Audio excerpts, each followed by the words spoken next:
Genetics is a very powerful tool. It's almost like cheating. So bacteria are really puny, right? So the question that my lab always had is, how do they get any bang for their buck?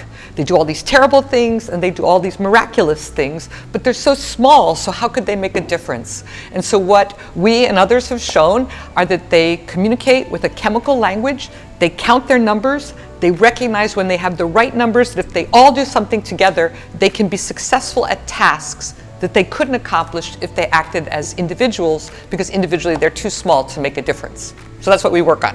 There was a 10-year period where we thought this was happening, but nobody knew how. And then one of my co-recipients, Mike Silverman, together with one of his graduate students, discovered the genes responsible for light production by this bacterium.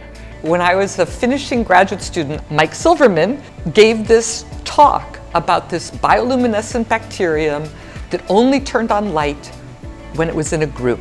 And he had just found the genes that controlled this group behavior. And so in sort of the only spontaneous moment of my whole life, after he gave this mesmerizing talk, I literally ran up to the podium and said, "You have to let me be your postdoc." Bonnie and I worked together and we isolated the genetic components that control this signaling, and it turned out to be very complex and very interesting, and I'm very proud to have been associated with her. Now we know it's true, and I immediately threw everything else aside and decided I'm going to put all my efforts into this. I had this idea that we'd find this in other organisms if we knew enough about it.